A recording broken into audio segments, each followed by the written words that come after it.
ఆ లారీ హైదరాబాద్ లో ఉంటారట. సో ఆ లారీ దాదాపుగా 12 గుంటల ల్యాండ్ ని అక్యుపై చేసుకొని కబ్జా చేసుకుని చెప్పేసి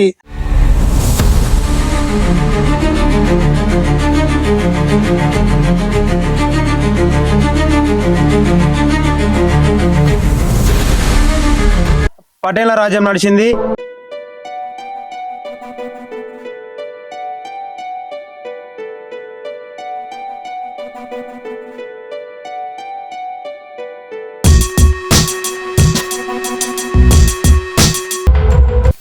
so welcome to CR TV. ప్రస్తుతం మనం యాదాద్రి భువనగిరి జిల్లాలోని భువనగిరి మండలం అనాస్పురం గ్రామ పరిధిలో ఉన్నాం మనం. సో ఇక్కడ ఏం జరిగిందంటే మనకు రీసెంట్గా ఫోన్ కాల్ వచ్చింది ఈ విలేజ్ నుంచి. సో ఎవరైతే శివకుమార్ కదా, శివకుమార్ అని చెప్పేసి వీళ్ళ తాతగారి ప్రాపర్టీని లోకల్ ఎవరైతే లాయర్ ఉన్నారో ఆ లాయర్ హైదరాబాద్ లో ఉంటారట. సో ఆ లారీ దాదాపుగా 12 గుంటల ల్యాండ్ ని అక్యుపై చేసుకొని కబ్జా చేసుకుని చెప్పేసి మనకు ఫోన్ కాల్ వచ్చింది. సో దాదాపుగా వందలాది మంది ఇక్కడ గ్రామస్తులు కూడా అతనికి సపోర్ట్ గా ఉన్నారు. ఇది ఏ విధంగా జరిగింది, దీనికి బాధ్యులు ఏమనేది ఒకసారి అడిగి తెలుసుకుందాం మనం. ఏం పేరు మీ పేరు? బాజా శివ. ఏం పని చేస్తారు మీరు? నేను డ్రైవింగ్ చేస్తాను. ఈ ప్రాపర్టీ ఎవరు మీదేనా ఇది? మా తాతగారి పేరు మీద ఉంది. ఓకే. జమాన్లో ఒక 40-50 ఏళ్ల కింద మా తాత వాళ్ళంతా ఇక్కడనే ఉండేదంట. మా నాయన కూడా కూరగాయలు కూడా ఇవి అమ్ముకుంటా చేసుకుంటా జీవనం సాగిస్తుంటే అప్పుడు పటేల్ ఇక్కడ రెడ్డిస్ ఉండే పన్నాల వాళ్ళు. పటేల్ ఎవరు? పన్నాల శ్రీనివాస్ రెడ్డి. ఓకే. వాళ్ళ పటేల్ వాళ్ళు ఇక్కడ ఉండే. అయితే ఆయన ఇల్లు పట్టుకుంటూ అప్పుడు మేనేజ్ చేసుకుంటూ అన్ని చేసుకుంటూ వచ్చిండు. నేను ఇట్లా అప్పుడు డాక్టర్ చదివినా ఇట్లా హాస్పిటల్ కూడా పెట్టుకోనికి ఉండేనే అని చెప్పిండు. మా వాళ్ళని కూడా చాలా కొట్టి మా తాతని వాళ్ళని అందరినీ కొట్టి బెదిరించి మా వాళ్ళని నిలగొట్టిండు. మా నాయన కూడా చాలా సార్లు 10-15 సంవత్సరాలు కూడా గ్రామ సభల ఇక మన గ్రామ పంచాయతీలు కూడా కంప్లైంట్ ఇచ్చుకోండు. ఇట్లా భూమి మాదే ఇట్లా కొట్టి చేసుకురు అది అని అంటే ఆయన కూడా ఏం పట్టించుకోకుండా ఏం చేసుకోపో అన్నట్టు మాట్లాడేసారు. నాకు న్యాయం జరగాలని ఈ గ్రామ సభకి మన కలెక్టర్లు కూడా ఫిర్యాదు చేసి వచ్చిన, ఎంఆర్ఓ ఫిర్యాదు చేసి వచ్చిన. ఇక న్యాయం చేయాలని కోరుకుంటాను. నేను కూడా చట్టపరంగా అది ఎవరుకుంటే వాళ్ళకే చెందాలని నేను కూడా అనుకుంటున్నాను. ఇప్పుడు ఆయన కబ్జా చేసి ఎన్ని ఇయర్స్ అవుతుంది ఇక్కడ? 40-50 years. Pannala Srinivas Reddy, son of Rama Reddy. Lawyer వారు? అడ్వకేట్. సో నేను ఏమంటున్నా అంటే ఎన్ని ఇయర్స్ అయింది ఇప్పుడు కబ్జా చేసి? 40-50 ఇయర్స్ మధ్యలో అవుతుంది. 40-50 ఇయర్స్ నుంచి మీరు ఎవరు కలవలేదా మరి? మా నాయన తిరిగిండు. మా నాయన తిరిగిండు కానీ ఇంకా పట్టించుకోలేదు. ఇక ఎందుకంటే మాకు సపోర్ట్ ఎవ్వరు లేరు. ఎవరు పట్టించుకోలేదు? ఊర్లల్లో పెద్ద మనుషులు గాని సర్పంచులు గాని పట్టించుకోలేదు. మా నాన్న తిరిగిండు కానీ ఇక పట్టించుకోలేదు. ఎందుకంటే ఒక్కడే వస్తుండు పోతుండు, నిజం ఎంతనో అబద్ధం ఎంతనో అన్నట్టు పట్టించుకోలేదు. ఇక చాలా గరీబ్ బలం కాబట్టి ఎవరు పట్టించుకోకుండా దాన్ని నెగ్లెక్ట్ చేసుకుంటూ వస్తే నాకు రీసెంట్ గా నేను కొన్ని చదువుకున్నా కాబట్టి తిరుగుకుంటూ చేసుకుంటూ పోతుంటే మా తాత పేరు వచ్చింది. అట్లా దాని గురించి ఫైట్ చేస్తున్నా. ఇప్పుడు మీరు డాక్యుమెంట్ తీసుకున్నారు కదా, అందులో ఎవరి పేరు మీద ఉంది? మా తాతగారి పేరు మీద ఉంది. రిజిస్టర్ అయి ఉంది అట్లా? భూభారత్ లో ఉంది. భూభారత్ లో మీ తాతగారి పేరు ఉంది? మా తాత పేరు మీద ఉంది. సో భూభారత్ నుంచి డాక్యుమెంట్ తీసుకున్న తర్వాత మళ్ళీ మీరు వాళ్ళని కలిసిరా? ఎవరు శ్రీనివాస్ గారిని కలిసిరా? ఫోన్లు చేయించిన కలిసిలే కానీ ఇట్లా మా తాతగారి పేరు మీద ఉందని చెప్తే ఆయన ఫోన్ కట్ చేసి నెగ్లెక్ట్ చేసిండు, పట్టించుకోకుండా చేసిండు. అట్లా ఎట్లైనా న్యాయం జరగాలని మొన్న కలెక్టర్ ఆఫీస్ లో కూడా సోమవారం రోజు గ్రీవెన్స్లు ఇచ్చేసి వచ్చిన. ఎంఆర్ఓ కూడా ఇచ్చేసిన. ఏమంటారు వాళ్ళు? ఎంఆర్ఓ కంప్లైంట్ చేస్తే ఆయన ఏమంటుండంటే ఎవరు పర్మిషన్ ఇచ్చారు, ఆయన ఎట్లుంటాడు, కూలగొట్టేసుకో, నీరు ల్యాండ్ నీకే ఉంటది, మీ తాతగారి పేరు మీద నీకు మనమని కాబట్టి నీకు అధికారం ఉంటది, ఆయన దగ్గర ఏమైనా ప్రూఫ్స్ ఉంటే తీసుకొని రమ్మను అని చెప్పి మాట్లాడి. బాజా వీరయ్య ఎవరు? మా తాత. సో మీ తాతగారి పేరు ఉంది ఇది నెంబర్ 175 T30050. ఓకే. సో అంటే మీరు ఆల్రెడీ అంటే ప్రజావానికి వెళ్ళినా కంప్లైంట్ కూడా ఇచ్చారు. సో ఆ తర్వాత మళ్ళీ మీరు కలవలేదు శ్రీనివాస్ ని? నేను కలవలేదు. ఆయన లేనప్పుడు వస్తుంటాడు. ఆయన కలవలేదు. గ్రామ పెద్దలతో ఫోన్ చేయించిన మాట్లాడిపించిన. రైట్. సో ఇది ఇక్కడ డాక్యుమెంట్ అయితే ఉంది. ఇది ఏదంటే అంటే 40 ఇయర్స్ నుంచి కబ్జాలో ఉన్నది ఎవరు అంటే మన శ్రీనివాస్ గారు అని చెప్పి లాయర్ అట. సో దానికంటే ముందు ఈ ప్రాపర్టీ మొత్తం కూడా వీళ్ళ తాతగారి పేరు మీద ఉన్నది. ఎవరంటే వాళ్ళ పేరు వచ్చేసి మన బాజా వీరే అని చెప్పేసి. సో వీళ్ళ నాన్నగారు న్యాయం కోసం దాదాపుగా 40 ఇయర్స్ నుంచి ఆఫీసులో తిరుగుతున్నప్పటికీ, అంటే గ్రామ పెద్దల సపోర్ట్ ఉన్నప్పటికీ ఒక లాయర్ నేను అడ్వకేట్ అని చెప్పేసి బెదిరింపులకు పాల్పడని చెప్పేసి ఆరోపిస్తున్నారు. ఒకసారి గ్రామ పెద్దలు కూడా అడిగి తెలుసుకుందాం మనం. మాజీ ఉప సర్పంచ్ వెంకటేశం గారు ఒకసారి అడిగి తెలుసుకుందాం మనం. అని చెప్పండి, ఏం జరిగింది అసలు, ఎవరి ప్రాపర్టీ ఇది? నా పేరు మైలారం వెంకటేష్, నేను మాజీ ఉప సర్పంచ్. నేను 33 సంవత్సరాలు ఇప్పుడు ఉన్నా. వెనకట పటేళ్ల రాజ్యం నడిచింది. అప్పుడు పేదవారు ఎవరైనా కానీ జీతాలుండి బతికిరు కాబట్టి అప్పుడు ఏమైందంటే వీళ్ళు బల్జే కుటుంబానికి సంబంధించిన కుటుంబాలు 2 కుటుంబాలు ఉంటాయి, 2-3 కుటుంబాలే ఉండే. వాళ్ళు ఖాళీ స్థలం కొద్దిగా ఎక్కువ ఉండే వరకు వాళ్ళ జీవనోపాధి గురించి కూరగాయలు పండించుకొని కొత్తిమీర, పుదీనా, చిన్న రకాల కూరగాయలు పండించుకొని ఊర్లో అమ్ముకొని బతికేవారట. నాకు కూడా చిన్నతనం నుండి చిన్నగా ఉన్నాను అప్పుడు. ఆ కాలం నుండి వీళ్ళు హైదరాబాద్లో వండుకుంటూ మెల్లమెల్లగా ఇక్కడికి వచ్చి మాకు స్థలం కావాలని చెప్పి వాళ్ళు రెడ్డిస్ పటువారులు ఉండే పటువారి పెత్తనం ఉండే వరకు వాళ్ళ పేరు మీదకి వెళ్ళి వీళ్ళ దగ్గరికి వెళ్ళి బెదిరించి గుంజుకొని ఇల్లు కట్టుకోవడం జరిగింది. ఈ కట్టుకున్న ఇల్లు తర్వాత కూడా ఈ బాజే వీరయ్య కొడుకు భద్రయ్య గాని వాళ్ళు చాలా సార్లు గ్రామ పంచాయతీ చుట్టూ కూడా తిరిగిర్రు, గ్రామ ఎంఆర్ఓ చుట్టూ ఆర్డీఓ చుట్టూ కూడా తిరిగిరు. కానీ ఇక వాళ్ళు పట్టించుకున్న స్థాయిలో అధికారులు పట్టించుకోలేదు. మొన్నటి దాకా కూడా ధరణి రెవెన్యూ దాంట్లో వచ్చినప్పుడు కూడా తిరిగిర్రు. గ్రామ సభలో నేను 6 years కింద ఉప సర్పంచ్ ఉండే, అప్పుడు కూడా చాలా సార్లు గ్రామ సభకు వచ్చారు. రెవెన్యూ సదస్సులు పెట్టిరు, 2-3 సార్లు రెవెన్యూ సదస్సులకు వచ్చారు. తర్వాత వాళ్ళు ఆ ముసలాయన లేవలేకుండా అయిపోయాడు, మూల పడిపోయాడు. వాళ్ళ కొడుకు ఈయన శివ, వాళ్ళ తాత వీరయ్య పేరు మీద చాలా సార్లు మా దగ్గరకు వచ్చిండు. వచ్చిన తర్వాత కూడా ఇక ఎవరు పట్టించుకునే స్థాయిలో లేకపోతే మొన్న గ్రామ సభలు కూడా పెట్టిండు. ఎంఆర్ఓ కంప్లీట్ చేసిండు, ఆర్డీఓ కంప్లీట్ చేసిండు, కలెక్టర్ కంప్లీట్ చేసిండు. ఈయన ఏంటంటే నేను రెడ్డి హైకోర్టు అడ్వకేట్ను, నన్ను ఏం చేస్తారు అని వెనుకటనే ఇగో ఇంత పెద్ద గోడ కట్టి వీళ్ళకి రాకుండా పెద్ద పెద్ద గేట్లు పెట్టి ఈ వ్యవహారం చేసుకుంటూ పోయి ఇప్పుడు 50 సంవత్సరాల కింద వాళ్ళ కుటుంబ సభ్యుల అమ్మిన భూమిని మళ్ళీ నేను సంతకం పెట్టలే అని చెప్పి కూడా మళ్ళీ నిన్నయాలు తిరిగేస్తుండు. గాడ రోడ్డు మీద చిన్నంత భూమి ఉంది ఆయనకు. ఆ రోడ్డు మీద టోపీలు అమ్ముకుంటాడు, ఊరు పక్క నుంచి వచ్చి టోపీలు అమ్ముకుంటుండు. ఆ టోపీలు అమ్ముకుంటున్న దగ్గర కూడా నాకు కిరాయి ఏమి ఇస్తావని అసొంటి స్థాయి అయినది, అసొంటి వ్యవహారం అయినది.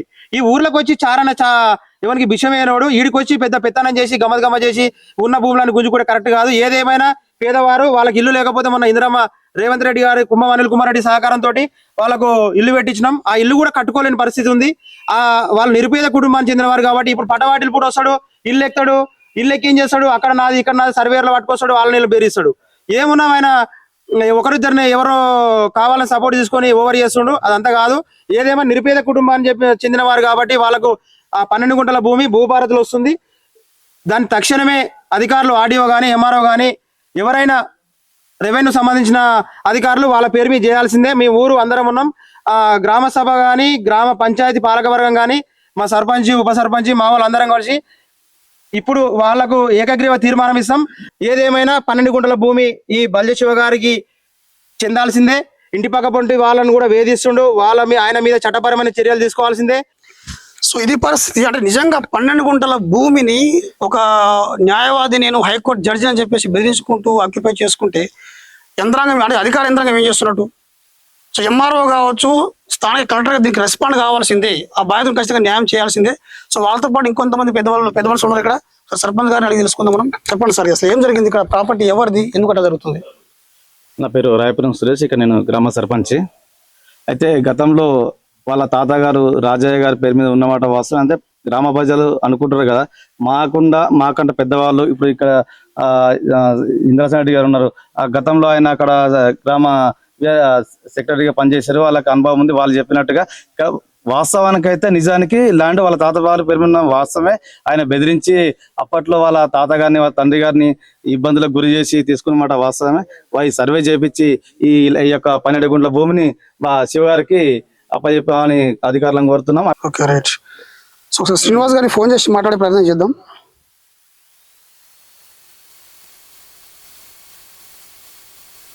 ఎక్కడ హైకోర్టు లాయరా? సుప్రీంకోర్టు కూడా